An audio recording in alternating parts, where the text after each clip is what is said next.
What if comfort is quietly weakening you? What if the very thing modern culture promises, ease, convenience, constant stimulation, is the reason why so many people feel anxious, distracted, having chronic illness like metabolic disease or autoimmune disease, and spiritually numb? Why did saints voluntarily embrace discomfort? There's a science to it.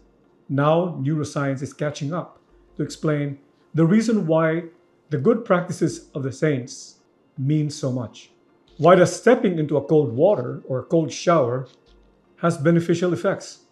This tradition has always been done by the saints of good old days, and why simple exercise can actually help you in terms of your health,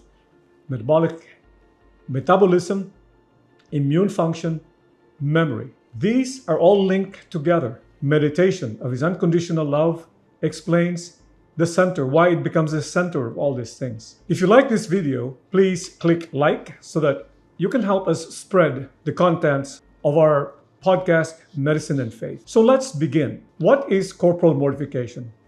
The word, very intriguing, comes from the Latin word mortis or mors, meaning dead, combined with farcere, which means to make. So in essence, mortification is to make dead, literally. But why would you want to die? Why would you want to impose death on your body? Well, the spoiled boy growing up to become an adult needs to be refreshed, rejuvenated. You have to die. You have to allow death of the good old boy, the spoiled boy, to have a renewal, both body, mind, and soul. Historically within Christianity, corporal mortification meant small intentional acts of small discipline to strengthen the will and unite oneself to the suffering of Christ. But now we can explain that these simple acts of daily sacrifice, small sacrifices, mean so much to your metabolism, to your immune function, to your mood and memory, and of course, it helps your soul. What's fascinating is that modern neuroscience and physiology now show that structured physical stress, daily exercise, daily cold shower, when properly dosed, and I mean that, properly dosed, because excessive exercise and excessive exposure to cold shower can also be counterproductive. It also can depress your immune function. But simple physical stress, small dose of physical stress, can improve your metabolism. It improves immune function and your mood, your memory, and even your resilience. The saints intuited something biology now explains. Today, we'll explore exercise as a voluntary stress, cold exposure beneficial to your body and immune function, beneficial effects on your metabolism, immune function, mood, and memory. And finally, this connects to the unconditional love revealed by Christ in His passion, His unconditional love for us. When you exercise, especially resistance or high-intensity training or HIIT, your body undergoes acute stress. Not bad. The muscle fibers experience micro damage. So what happens next is the energy stores are depleted.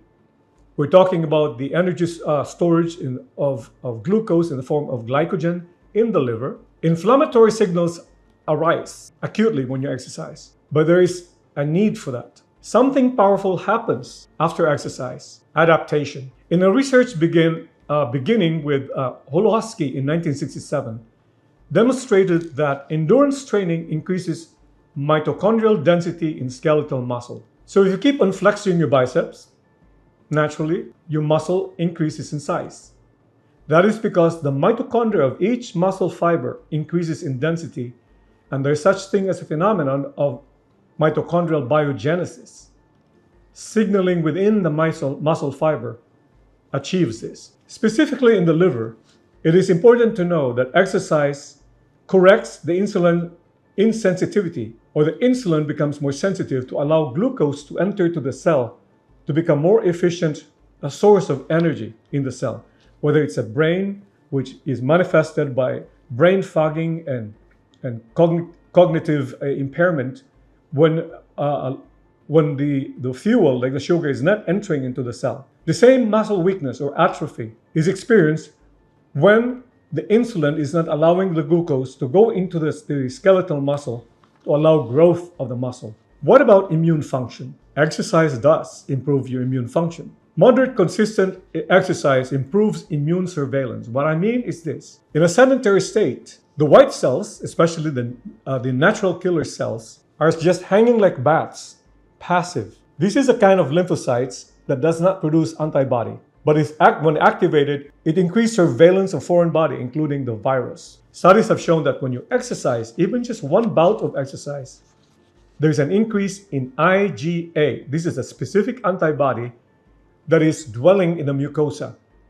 You're talking about the mucosa in your nose, in the mouth, and when activated, just with one bout of exercise, this will prevent you from common viral infection. What a catastrophic events that we had, or the advice that we had before when we were during the pandemic. People are made to rest, made to stay inside the homes. I myself were encouraging my patients to move around in the room if they're isolated, and immediately when they are discharged, I encourage them to go around and do the exercise. The science reports, studies in the Journal of Sport and Health Science show that, number one, there's an increase in natural killer cell circulation. We talk about the bats looking. There's improved T cell regulation. This is very significant in terms of prevention and possibly improving cancer. There's a reduced chronic inflammatory markers like CRP, C-reactive protein. The key concept is hormesis, Hormesis, hormesis.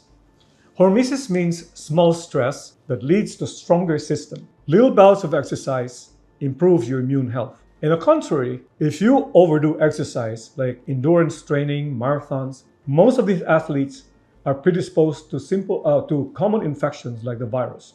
Why? The counterproductive effects of exercise by stimulating natural killer cells is suppressed. So in essence, there's no immune defenses of these endurance athletes. So be careful. Too little stress weakens immunity. That means if you're sedentary. Too much stress suppresses it, as I said, with the endurance training. Properly ordered stress strengthens it. It strengthens your immune function. Corporal discipline, biologically, is hormetic. That is why simple, joyful, simple sacrifice, and we're talking about kneeling during the rosary, or doing something uncomfortable. The saints were master of this. These are corporal mortifications that are left unnoticed. Most of the saints behave and naturally, always joyful despite the discomfort of whatever they're wearing.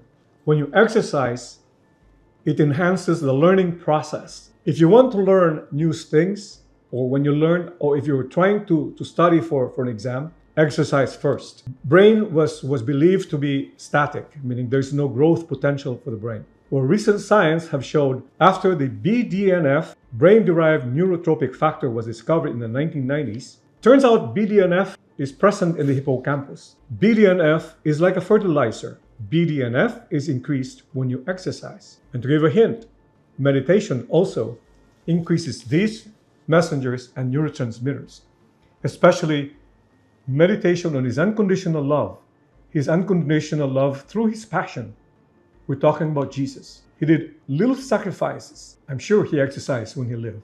A landmark study by Blumenthal in 1999 found that exercise was as effective as antidepressant medication in mild to moderate depression over time. When you exercise, there is also an effect on the gut. I'm talking about the microbiota. This report, entitled Exercise-Induced Modulation of Gut Microbacteria or Microbiota in Individuals with Obesity and Type 2 Diabetes, a systematic review and meta-analysis. This study reports that there is a change in the population of the microbiota, favoring the growth or the proliferation of good bacteria that produces butyrate. What is the relationship with the relation of the good bacteria and butyrate? If you're stressed, especially chronically stressed, there is a propensity of intestinal permeability, meaning the intestine the tight junction, the zona occludens,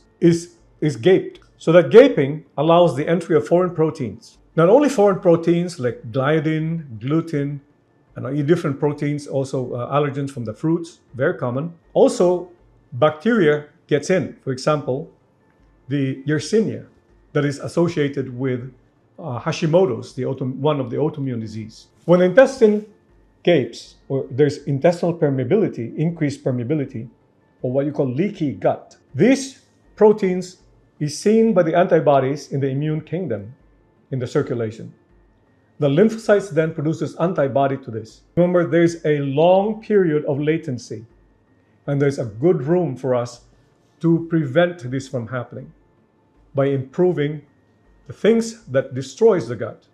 Many different things that we can talk about, including sugar, and improving it with meditation, and good fiber, eating a lot of fiber, and also replenishing this with good microbiome. In this study, exercise training increases size of hippocampus and improves memory by Erickson et al.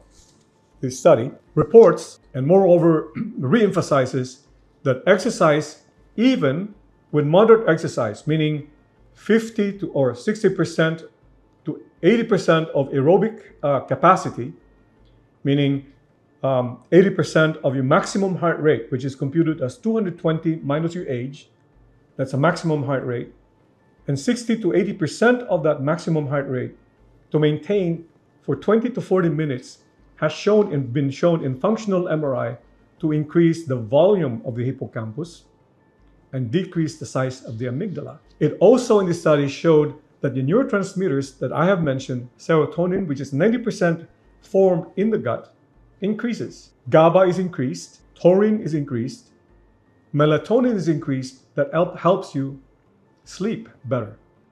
That's why exercise also helps you sleep better. That is the reason why when you exercise and when you plunge in the cold shower quickly, the enhancement of the immune function is improved. Increase in IgA, the antibody that is prolific, that dwells in the mucous membrane and attacks or prevents the entry of the virus, especially the common colds. The cold shower sharpens attention by way of the activation of the hippocampus. It reduces rumination. Rumination is talking about keeping bad memories recurring like a broken record. It increases alertness and cognitive function. If you like this content so far, please subscribe. There will be more information at the end of the video. Please share. It is important that you combine all these simple things that can be reproduced, that can be easily done in their daily lives. Fasting, not starvation, corporal mortification, or controlled suffering to the suffering of Christ. And meditation daily is also very important because the same effects that fasting, corporal mortification like exercise, also is produced when you meditate. Studies have shown that when you meditate with guided breathing and having a mindfulness on the unconditional love of Christ, increases the circulation of hippocampus. It's redundant, but yes, I have to say that. It decreases the circulation to the amygdala. That's why anxiety, depression, and anger is eliminated when you meditate regularly, when you fast regularly, and you do corporal mortification of exercise and cold shower. Now, we must be clear. Christian mortification is not biohacking. It is love, the unconditional love that was exemplified by Christ to us. Christ's passion was not about metabolic optimization. It was a self-gift to humanity, even before he was born. Recruited the Virgin Mary, her mother. The Virgin Mary became the vessel of honor where Christ would come into the world in her womb to perform the unconditional love of the Father and the Son. But here is a profound connection. Voluntary suffering trains the will. That's why it is important for us to do corporal mortification, to be so strong against the carnal desire that leads us to impurity and carnal sin. This was demonstrated in the Garden of Eden. Had Adam and Eve fasted and did corporal mortification and meditated on the glory of God and not be inquisitive, curious about the power that they can possibly get to be wiser than God, they would not have fallen. I would like for you to share what you think about what corporal mortification means to you. Number 2, if you have any other suggestions on what we can do to do some little love for discomfort, corporal mortification. We don't have to be crucified. That's a good thing because Jesus already did it for us. Please make a comment, ask questions. In our next video, we'll be talking about how meditation helps us to link fasting, corporal mortification, and to cap, meditation is the ultimate center of our wellness, mind, body, and soul.